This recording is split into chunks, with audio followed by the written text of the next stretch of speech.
আমাদের চাকরিটা গেছে, যোগ্য শিক্ষক শিক্ষিকা এবং শিক্ষাকর্মীদের চাকরিটা গেছে প্রাতিষ্ঠানিক দুর্নীতির কারণে। এটা সব জায়গায় একেবারে সুন্দরভাবে প্রতিষ্ঠিত। হ্যাঁ, তো আমি সেই প্রাতিষ্ঠানিক দুর্নীতির দায় নিয়ে আমার চাকরিটা হারাবো, অসম্মানিত হব এবং আবার সেই একই চাকরির পরীক্ষায় বসবো, এটা কোনো অপশন হতে পারে না। এবার যেহেতু প্রাতিষ্ঠানিক দুর্নীতির দায়ে আমার চাকরিটা গেছে, তো আমি তর্কের খাতিরে ধরে নিলাম আমি আবার পরীক্ষায় বসলাম। তো সেই প্রতিষ্ঠান যে আবার দুর্নীতি করবে না তার কি গ্যারেন্টি আছে? আমার সেই প্রতিষ্ঠানের দুর্নীতির কারণে আমার বিরোধী উকিল বা হাইকোর্ট, সুপ্রিম কোর্ট আবার রায় দেবে না যে প্রাতিষ্ঠানিক দুর্নীতি হয়েছে, তাই যোগ্যদেরও চাকরিটা চলে গেল, টোটাল প্যানেল বাতিল, আপনি আবার পরীক্ষায় বসুন, বসে যোগ্যতা প্রমাণ করুন।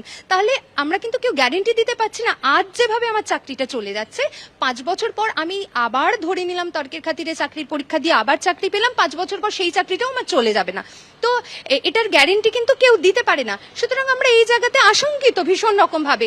আর এটা পরীক্ষাটা সেই কারণেই কোনো অপশন নয়, যে চাকরির পরীক্ষা আমি দিয়েছি যেখানে আমার কোনো দুর্নীতি প্রমাণিত হয়নি এবং ভবিষ্যতেও কোনোদিনও হবে না, সেটা আমি গ্যারেন্টি দিয়ে বলতে পারি, সেখানে প্রাতিষ্ঠানিক দুর্নীতির দায় নিয়ে আমি আবার পরীক্ষা দেব না। এই পরীক্ষা আমাদের যোগ্যদের জন্য অসম্মানজনক।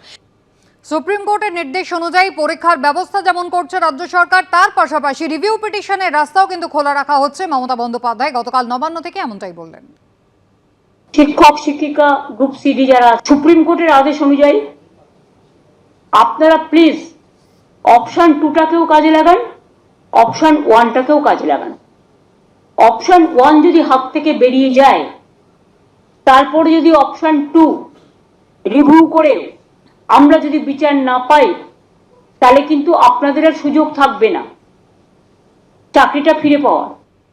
পাখির চোখ এখন রিভিউ, পরীক্ষার বিষয় সেকেন্ডারি। মুখ্যমন্ত্রীর গতকাল এটাই বলা উচিত ছিল যে প্রথমে রিভিউ তারপরে পরীক্ষা, এমনটাই প্রতিক্রিয়া চাকরিহারা শিক্ষক চিন্ময় মণ্ডলের। মুখ্যমন্ত্রীর এটা বলা উচিত ছিল যে ফার্স্ট উনি রিভিউটাকে মাথায় রাখবেন, সেকেন্ড এক্সাম। উনি বলেছেন ফার্স্ট এক্সাম সেকেন্ড রিভিউ। এটা বড় ভুল বার্তা, কারণ আইনি লড়াইটা আপনার কাছে আগে হওয়া উচিত। তার মানে আপনি কি ওটাকে খুব একটা শক্তপোক্ত ভাবছেন না, নাকি ওটাকে মানে খুবই আবছা করে দিতে চাইছেন?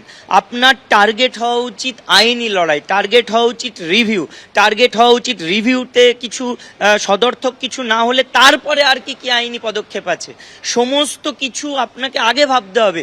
কারণ এই প্যানেলটায় যোগ্য যারা আছে তাদের চাকরি আইনিভাবে কিভাবে মানে পুনর্বহাল করা যায় সেইটার উপরে জোর দিন। পরীক্ষার নোটিফিকেশন আপনি করতে বাধ্য, সেই নোটিফিকেশনটা আপনি আপনার মতো করুন। আগে রিভিউ না হলে কিউরেটিভ না হলে আর কি কি করা যায় সেগুলো করার ব্যবস্থা করুন। এমনকি রিভিউটাকে অ্যাকসেপ্ট কিভাবে করানো যায়, তার জন্য কি কি করা যায় সেগুলো ভাবুন। এখন ওইটাকেই পাখির চোখ রাখুন, পরীক্ষার কথাটা এখন ভাববেন না, সেটা পরে ভাবুন। অবশ্যই সেটাকে সেকেন্ডে রাখুন।